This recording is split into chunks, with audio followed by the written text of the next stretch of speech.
myself, I've lost my son, Ethan, through an avoidable death whilst being incarcerated for something that I didn't do. But I've also seen it on the front line within Warwickshire Police, where there's a consensus to members of staff within the police, within the social service circle, in valuable positions of trust, where the bare minimum is being done.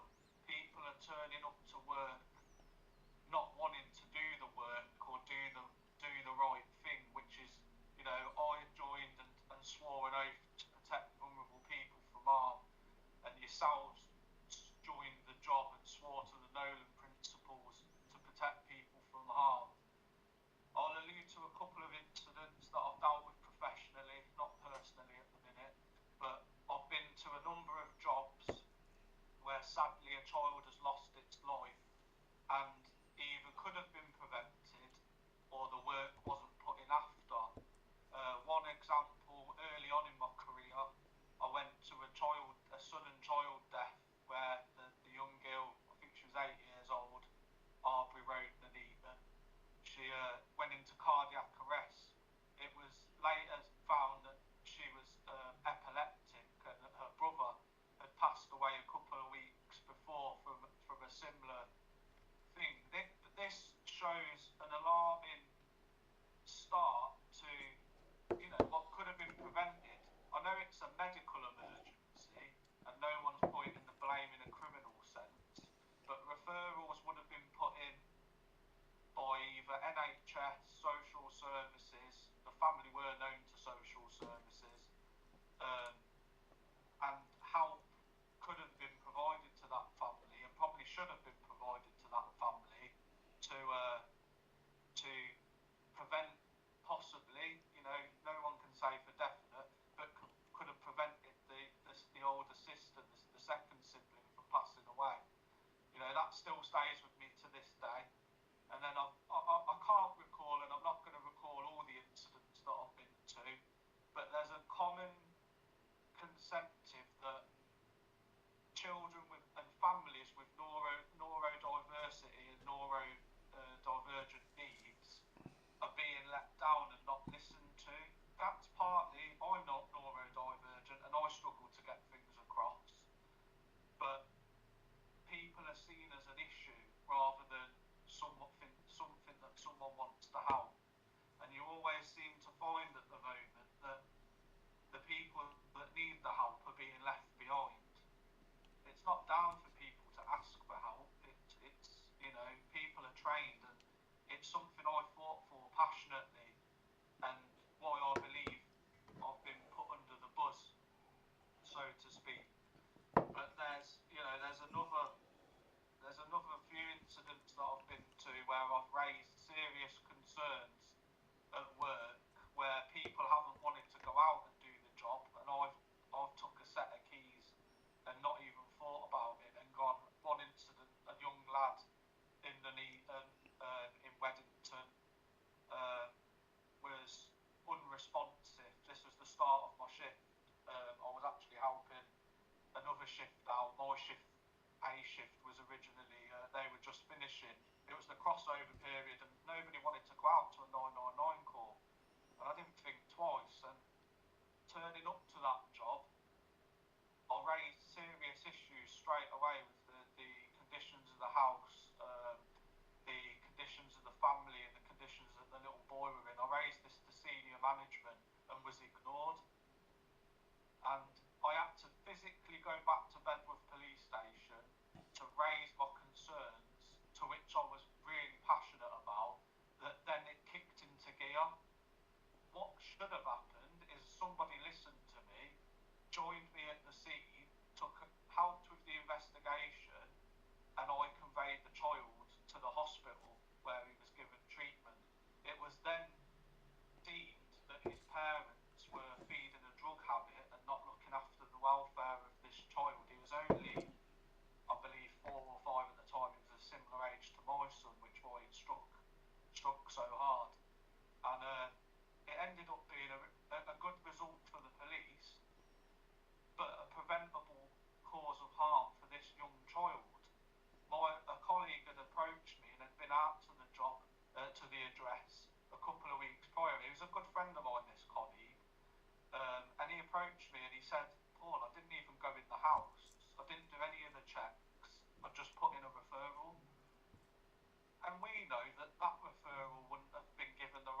services aren't carrying out investigations, and it's a strong belief now. It's not even an opinion, it's a belief that people are cutting corners everywhere just to save a bit of time or to save a bit of money. And like I said, I've lost my son Ethan. You know, I don't want to make this about me because it's not. It's about the bigger picture. But I was convicted of a crime that I haven't committed because in short, I brought light of an individual that caused harm to other people, that caused issues to the police, that police officers didn't want to deal with because of the work she caused, but she also killed her child, and I don't use the words lightly, but she killed her child. I was the scene commander, I was in charge of the scene when I come onto shift, and the child was around 5 weeks old, and she overlaid and squashed the baby, and that ultimately led to the baby's death. I then found drugs in the house whilst tidying up and closing the scene down. This was raised to the relevant departments and covered up. And one of the reasons she brought the allegations against myself was because of the cover-up, and she was allowed to do that by Warwickshire Police, my own employers. I was passionate, and then during my trial, found out that it had been put down at the coroner's course as a natural death. I'm no coroner and I'm no doctor, but that was not a natural death. That child should have been there.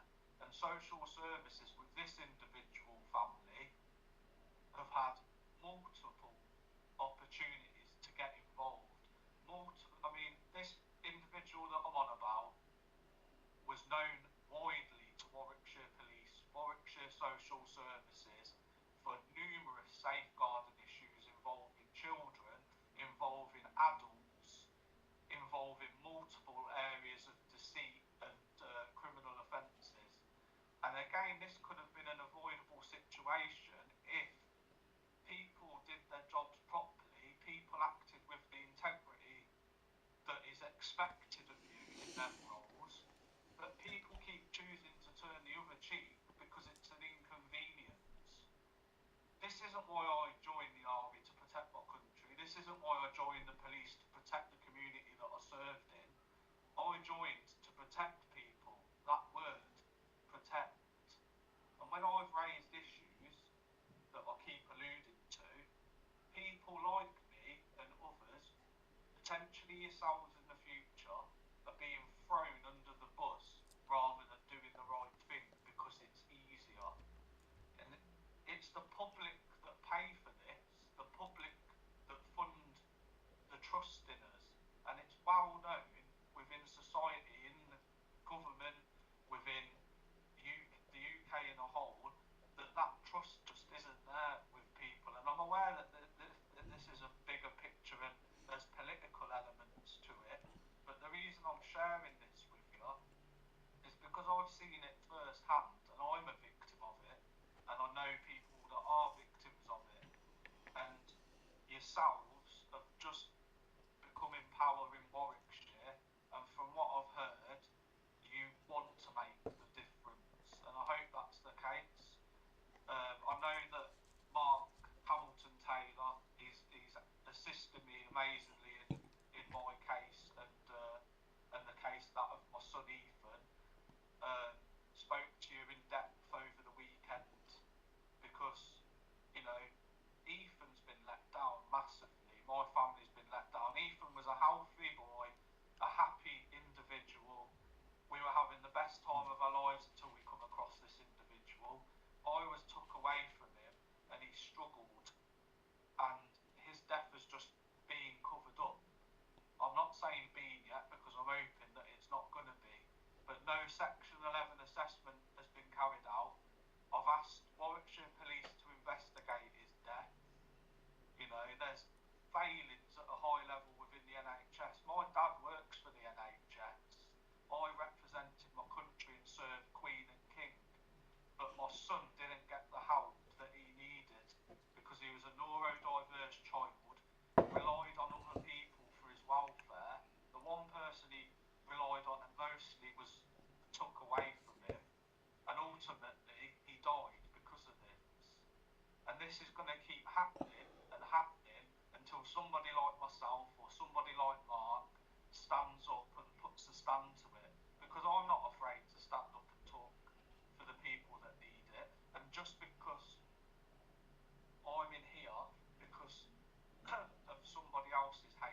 to protect or to see as them protecting their family. And, you know, the reason I say this is because they've all got children, you know, they're all known to have committed offences, they're all known to have lied, and social services have never wanted to get involved in them and raise serious safeguarding issues. And then, you know, moving on to the Children's Act, we all have a right to protect these children. We've come across unequivocal evidence, you know, sitting in front of me now is one folder full of evidence that was hidden from the trial, that was hidden from social services and Warwickshire police. You know, I'm not pointing the fingers at anybody who's hidden it, but I wouldn't be sitting here now if this was put to the jury. The jury already struggled to make their decision. 4 days of deliberating over a week trial, verdicts all over the shop. But I can present you with this evidence that was hidden, and it would open your eyes to like a whole different view. And like I've said before, I shouldn't be sitting here, and I shouldn't be still sitting being the dad that I am. You know, social service records show that I'm an amazing dad. You know, I still am. I've still got 2 stepdaughters that I took on as my own, Ethan's sisters. You know, I'm still a dad, and I should be out there being a dad. But people like this are continuing to, you know, feed information, false information, lies, at the public cost expense and the public's trust to fit a narrative within this country. And like I've hammered home, all I've ever done is want to protect people. I cared for my grandma throughout her late years, who's passed away sadly before my trial. I've looked after my brother, I've tried to look after my sister, I've cared for people in the community, I've won awards for, you know, accommodations for caring for people, and I've been made out to be an absolute monster for doing what's right. And, you know, like I've said, this has got to stop. It's, you know, while I've been in prison, I've met countless people that are in a similar situation where an allegation's been made by a female, and there doesn't have to be evidence. They've just been thrown into jail, either remanded while proceedings take place. Dads that are being took away from their children, you know, that them children are all being left behind. Families are being torn apart because of a narrative that this country wants to see. And if people are there and people are abusing women and children, then they deserve the severest punishments that are about.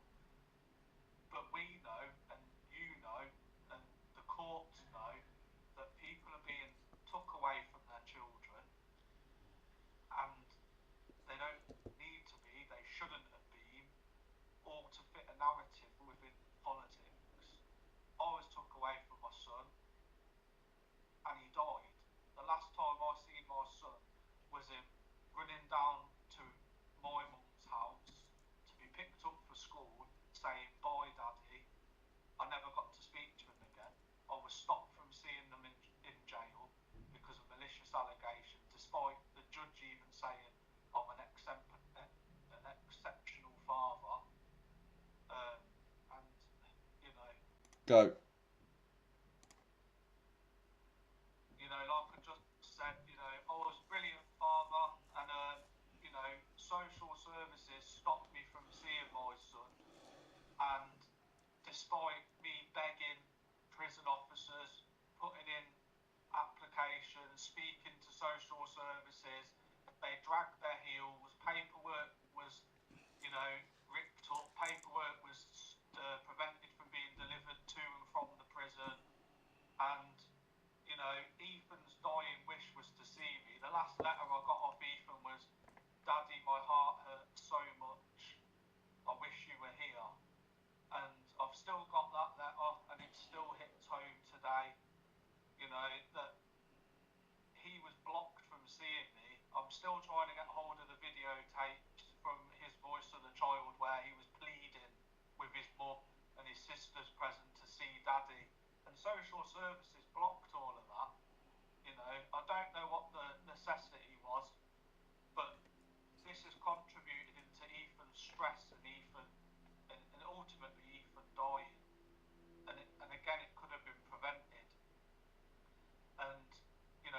happening. There's numerous incidents that I can recall where this is still happening, and social services are showing no compassion, especially to fathers.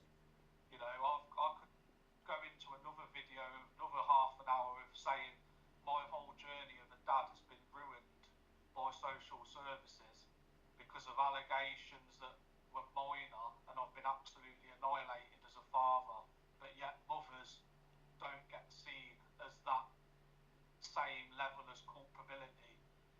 We've got unequivocal evidence that these girls were known to social services through their childhoods, and evidence suggesting that they've done accusations and made these lies up was hidden by social services to protect the narrative that the government want to put in place at the minute. Like I've said at the start, I'm a victim of this, but I'm going to keep my head held high, and I'm going to keep fighting for justice. Fighting for Ethan's justice. His last dying wishes were to see his dad, and I weren't even allowed to do that because social services couldn't clear me to see my children. I didn't get the dignity of saying goodbye to my son in the way that I should have been as a father and his primary carer. And it goes back to the old thinking of fathers for justice and stuff, but we're being left behind. And I'm sure if you've got children, I'd hate for any father to be put through what I've been put through in the last 12 months. I should have been proud and watching him grow up and watching the progress that he was making, and now all I've got is a memory, and a distant memory at that, because I weren't allowed to speak to him by the time I was in here, and I've been in here since December last year. So, I just want you to take on board what I've said. I know it's not put forward in the most political or professional way, but this is a plea, this isn't a job application. I want you to listen and liaise with Mark. I've given him full approval to handle my case. I've signed to say that I approve his authority to take on, receive and deliver correspondence. So if you can liaise with